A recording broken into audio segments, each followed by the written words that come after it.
मैं श्रीमती प्रेम परिहार, सहायक आचार्य, राजकीय बांगड़ महाविद्यालय डीडवाना, और आज हम पढ़ रहे हैं बीकॉम पार्ट सेकंड का पेपर सेकंड में पढ़ाया जाने वाला टॉपिक प्रतिज्ञा पत्र, यानी कि प्रोमिसरी नोट के बारे में हम विस्तृत जानकारी लेंगे। प्रतिज्ञा पत्र एक लिखित विलेख है जो कि बैंक नोट अथवा करेंसी नोट नहीं है, जिस पर उसका लेखक अपने हस्ताक्षर कर एक शर्त रहित प्रतिज्ञा करता है कि वह किसी व्यक्ति विशेष या उसके आदेशित व्यक्ति अथवा विपत्र के वाहक को एक निश्चित रकम भुगतान करेगा। यानी कि विनिमय साध्य विलेखों में प्रतिज्ञा पत्र भी एक महत्वपूर्ण विलेख है। प्रतिज्ञा पत्र ऋणी द्वारा अपने हस्ताक्षरों से युक्त ऋणदाता को दिया गया शर्त रहित लिखित वचन पत्र होता है, जिसमें एक निश्चित रकम ऋणदाता अथवा उसके आदेशित व्यक्ति द्वारा अथवा वाहक को मांग पर अथवा एक निश्चित अवधि के बाद चुकाने की प्रतिज्ञा होती है। इस प्रकार प्रतिज्ञा पत्र एक लिखित एवं हस्ताक्षर किया हुआ शर्त रहित प्रतिज्ञा होती है, जिसमें लेखक किसी व्यक्ति अथवा उसके आदेशित व्यक्ति या वाहक को एक निश्चित रकम भुगतान करने का वादा करता है, तो वह पत्र प्रतिज्ञा पत्र कहलाता है। प्रतिज्ञा पत्र के विभिन्न रूप। सामान्यतः प्रतिज्ञा पत्र को दो प्रकार के रूपों में बांटा जाता है, जिसमें पहला रूप हमारा जो है वो है लेखक के आधार पर एकाकी प्रतिज्ञा पत्र। इसमें प्रतिज्ञा करने वाला एक ही व्यक्ति होने से इसे एकल अथवा व्यक्तिगत प्रतिज्ञा पत्र भी कहते हैं। दूसरा इसका प्रारूप है संयुक्त प्रतिज्ञा पत्र। जब किसी प्रतिज्ञा पत्र के लेखक दो या दो से अधिक व्यक्ति हों और वे साथ मिलकर ये प्रतिज्ञा करते हैं तथा प्रतिज्ञा पत्र पर अपने अलग अलग हस्ताक्षर करते हैं, तो ऐसे प्रतिज्ञा पत्र को संयुक्त प्रतिज्ञा पत्र कहा जाता है। समय अवधि के आधार पर, भुगतान की समय अवधि के आधार पर भी प्रतिज्ञा पत्र के दो स्वरूप होते हैं। मांग पर देय प्रतिज्ञा पत्र, यह वह प्रतिज्ञा पत्र होता है जिसका भुगतान मांग पर देने की प्रतिज्ञा होती है। सावधि प्रतिज्ञा पत्र, जिन प्रतिज्ञा पत्रों का भुगतान एक निश्चित अवधि के बाद में करने की प्रतिज्ञा होती है, उसे सावधि प्रतिज्ञा पत्र कहा जाता है। जैसे 6 महीने बाद में, 4 महीने बाद में अगर भुगतान की डेट दी गई होती है तो उसे सावधि प्रतिज्ञा पत्र कहेंगे। और एक प्रतिज्ञा पत्र जैसे तुरंत दर्शन हेतु प्रस्तुत किया और उसे उसी समय भुगतान करना है, तो यह मांग पर देय प्रतिज्ञा पत्र होता है, यानी देखते ही भुगतान करने की। प्रतिज्ञा पत्र के मुख्य पक्षकार। सामान्यतः प्रतिज्ञा पत्र के दो ही पक्षकार होते हैं, प्रतिज्ञा करने वाला अथवा लेखक। दूसरा होता है प्रतिज्ञा पत्र की निश्चित धनराशि प्राप्तकर्ता अथवा आदाता। प्रतिज्ञा पत्र की विशेषताएं। एक प्रतिज्ञा पत्र की कई विशेषताएं होती हैं, जैसे कि लिखित विपत्र। प्रतिज्ञा पत्र सदैव लिखित विपत्र होता है, चाहे वह किसी भी भाषा में लिखा गया हो। प्रतिज्ञा पत्र बैंक नोट अथवा करेंसी नोट नहीं होता है, क्योंकि करेंसी नोट को तो रिजर्व बैंक अथवा भारत सरकार द्वारा ही जारी किए जाते हैं, जबकि बैंक नोट बैंक विशेष द्वारा अपनी साख के अनुसार जारी होते हैं। और प्रतिज्ञा पत्र जो है व्यक्तिगत प्रतिज्ञा होती है। यह शर्त रहित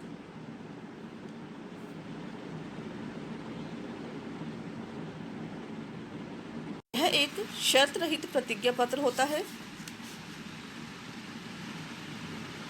जिसमें एक निश्चित राशि के भुगतान का वादा किया जाता है।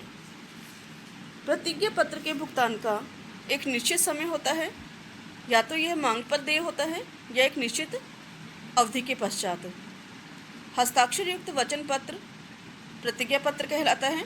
प्रतिज्ञा पत्र सदैव हस्ताक्षर युक्त होना चाहिए, क्योंकि इसी से प्रतिज्ञाकर्ता का पता चलता है, जिसे कि भुगतान के लिए दायी ठहराया जा सकता है।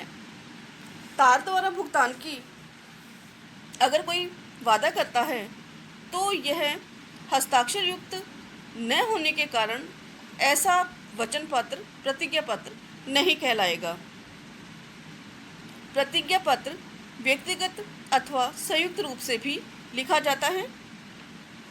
प्रतिज्ञा पत्र पर नियमानुसार स्टाम्प का होना जरूरी है, अन्यथा उसकी वैधता को चुनौती दी जा सकती है। इसलिए इस पर एक निश्चित राशि का स्टाम्प लगा हुआ होना चाहिए। निश्चित आदाता प्रतिज्ञा पत्र के लेखक की भांति उसके आदाता जो है उसका भी स्पष्ट उल्लेख होना चाहिए, यानी कि कौन उसका पेयी है स्पष्ट पता होना चाहिए। प्रतिज्ञा पत्र मांग पर अथवा एक निश्चित अवधि पर देय होता है। प्रतिज्ञा पत्र तथा विनिमय बिल में अंतर। प्रकृति के आधार पर प्रतिज्ञा पत्र लेखक द्वारा भुगतान की प्रतिज्ञा है, जबकि विनिमय बिल लेखक द्वारा भुगतान का आदेश है। पक्षकार प्रतिज्ञा पत्र में केवल 2 ही पक्षकार होते हैं, लेखक और लेनदार, जबकि विनिमय बिल में 3 पक्षकार होते हैं, लेखक, स्वीकारकर्ता तथा लेनदार। आदाता प्रतिज्ञा पत्र में लेखक स्वयं उसका आदाता नहीं हो सकता, जबकि विनिमय बिल में लेखक स्वयं आदाता हो सकता है। स्वीकृति प्रतिज्ञा पत्र में स्वीकृति की जरूरत नहीं पड़ती है, जबकि विनिमय बिल में देनदार की स्वीकृति अनिवार्य होती है। संबंध प्रतिज्ञा पत्र में लेखक का आदाता से सीधा संबंध होता है, जबकि विनिमय बिल में लेखक का आदाता से सीधा संबंध न होकर अप्रत्यक्ष संबंध होता है। दायित्व प्रतिज्ञा पत्र में लेखक पर ही भुगतान का दायित्व होता है, जबकि विनिमय बिल में भुगतान का दायित्व स्वीकारकर्ता पर होता है। पर जब भुगतान नहीं करता तो लेखक पर भी दायित्व आ सकता है। अनादरण प्रतिज्ञा पत्र में अनादरण की सूचना धारक के लिए जरूरी नहीं है, जबकि विनिमय बिल में अनादरण की दशा में धारक के लिए सभी पूर्व पक्षकारों को सूचना देना आवश्यक हो जाता है। लेखक प्रतिज्ञा पत्र सदैव देनदारों द्वारा ही लिखा जाता है, जबकि विनिमय बिल लेनदार द्वारा लिखा जाता है। आलोकन एवं प्रमाणन प्रतिज्ञा पत्र में इसकी आवश्यकता नहीं रहती है, जबकि विनिमय बिल में अनादरण में दोनों ही प्रकार की आवश्यकता होती है। उन्हें आलोकन भी करना होता है और प्रमाणन भी करना होता है। प्रतियां प्रतिज्ञा पत्र की प्राय एक ही प्रति बनाई जाती है। विनिमय बिल अगर विदेशी विनिमय बिल है तो इसके लिए बिल की 3 प्रतियां बनाई जाती हैं। मुद्रांक प्रतिज्ञा पत्र में मुद्रांक यानी कि स्टाम्प का लगाना जरूरी होता है, जबकि विनिमय बिल में केवल मांग विनिमय बिल पर जरूरी नहीं होता है, बाकी सब में स्टाम्प का लगाना जरूरी होता है। विनिमय बिल है तो केवल दर्शनी विनिमय बिल है तो वहाँ स्टाम्प हम नहीं लगाएंगे, वहाँ इसकी आवश्यकता नहीं होती है, और बाकी सब प्रकार के विनिमय बिल जो हैं उनमें स्टाम्प लगना जरूरी होता है।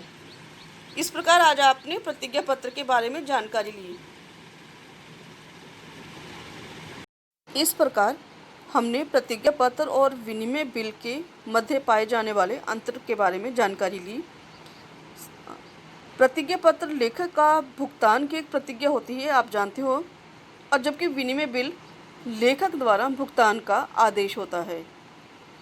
प्रतिज्ञा पत्र में पक्षकार भी विनिमय बिल की अपेक्षा कम होते हैं, यानी कि प्रतिज्ञा पत्र में 2 ही पक्षकार होते हैं, विनिमय बिल में 3 पक्षकार होते हैं, प्राय 3 पक्षकार होते हैं। विनिमय बिल में हमने देखा है कि लेखक जो है वह उसका आदाता हो सकता है, स्वयं जो है उसका आदाता हो सकता है, जबकि प्रतिज्ञा पत्र में ऐसा नहीं होता है। यह भी इसका सबसे बड़ा अंतर होता है। और प्रतिज्ञा पत्र में स्वीकृति की जरूरत ही नहीं पड़ती, जबकि हम जानते हैं कि विनिमय बिल में देनदार की स्वीकृति होना आवश्यक होता है। जब तक देनदार उसकी स्वीकृति नहीं देता है तब तक हम उससे भुगतान प्राप्त नहीं कर सकते हैं। और यहाँ हमें अनेक चीज़ों का ध्यान भी रखना होता है, स्टाम्प का भी और इनकी प्रतियों का भी।